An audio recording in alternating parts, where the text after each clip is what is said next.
এদিকে দেবের প্রতিশ্রুতি ইশার শিলান্যাস হলেও তৈরি হয়নি ব্রিজ।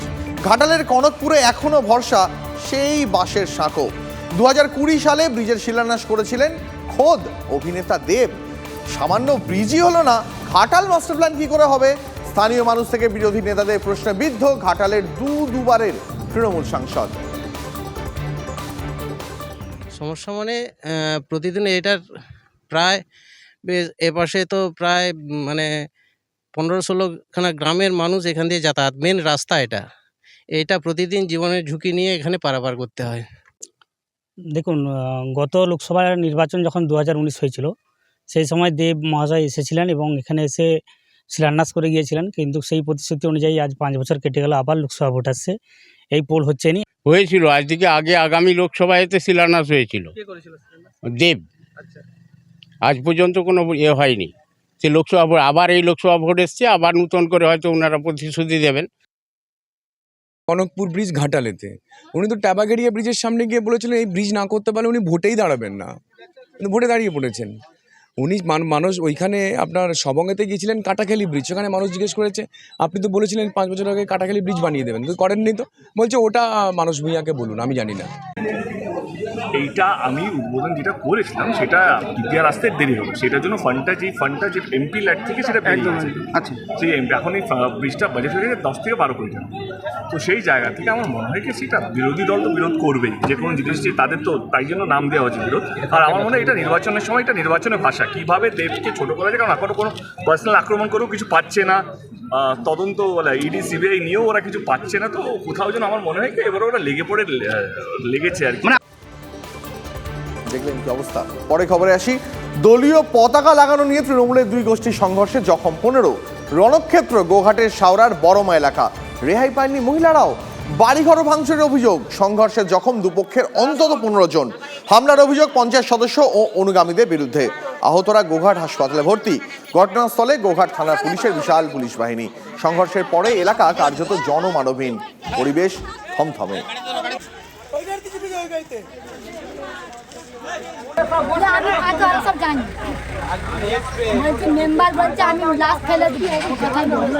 পঞ্চায়েতের মেম্বার মারধর করেছে।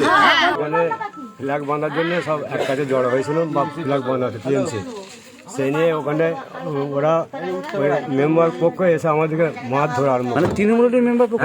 তৃণমূলের মেম্বার পক্ষ। আমরা একটা মমদ যাচ্ছিল, তারপরে এসে দেখছি সব লাঠি ছুটে এসছে। কে আসছিল? এসছে তো সব এই মেম্বারের বউ, এই মেম্বারের বেটা, মেম্বারের ভাই, মেম্বারের বাপ। কি কারণে?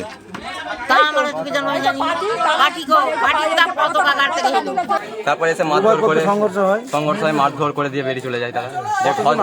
মেয়ে ছেলেদের পর্যন্ত ছাড়েনি। কতজন আহত? মোটামুটি 11 জন। তাদের সাথে আমরা আলোচনা করব যে কি আছে বিষয়টা, নিশ্চিতভাবে খতিয়ে দেখছি। দোষ গুণ ত্রুটি যা আছে না আমাদের দলীয় অভ্যন্তরীণ বিষয়, সেটাকে নিয়ে বসে আমরা মিটিয়ে নেব। বিধানসভা ভোটে তৃণমূলের হার নিয়ে আক্ষেপ তৃণমূল নেত্রীর গলায়। বিধানসভায় ডাবগ্রাম ফুলবাড়ি থেকে গৌতম দেবকে টিকিট দিয়েছিলাম। গৌতমের সভায় উপচে পড়া ভিড়ও হয়েছিল, কিন্তু জিতলো না। বিজেপি কিভাবে জিতলো? ওরা কি করেছে এখানে? আক্ষেপ মমতা বন্দ্যোপাধ্যায়। গৌতম যখন লাস্ট দাঁড়ায় 2021-এ, আমি এসেছিলাম, আমি দেখেছিলাম মাঠ উচ্চানো ভিড়, কিন্তু পরে দেখলাম গৌতম হেরে গেল। আর যাকে আপনারা জেতালেন, আমি কারো সম্বন্ধে বিজেপির মতো কুরুচি মন্তব্য করতে চাই না, কিন্তু মনে রাখবেন তাকে রাস্তা থেকে তুলে নিয়ে এসে গ্রাম সভার বা পঞ্চায়েত সমিতির কোনো একটা মেম্বার আমিই করেছিলাম। আর আজ কত ফুটান কি ডাবগ্রামের কথা মনে হবে না, কি করেছে জিজ্ঞেস করুন। আপনারা যে বিজেপিকে ভোট দিয়ে জেতালেন, নর্থ বেঙ্গলের সব সিট বিজেপি পেল লোকসভা ইলেকশনে। কি দোষ করেছিল তৃণমূল? জঙ্গলমহলে সব সিট তৃণমূল বিজেপি পেল কেন? কি দিয়েছে আজ পর্যন্ত? বিধানসভা ভোটে তৃণমূলের হার নিয়ে আক্ষেপ ফুটে উঠল তৃণমূল নেত্রীর গলায়। বিধানসভায় ডাবগ্রাম ফুলবাড়ি কেন্দ্র থেকে গৌতম দেবকে টিকিট দিয়েছিলাম। গৌতমের সভায় প্রচুর মানুষ এসেছিলেন, কিন্তু তবুও গৌতম জিতল না। বিজেপি কিভাবে জিতলো, ওরা কি করেছে এখানে, আক্ষেপ খোদ তৃণমূল সুপ্রিমোর গলায়। পরে খবরে আসি, ভোটে হিংসা রুখতে কড়া বার্তা জাতীয় নির্বাচন কমিশনের।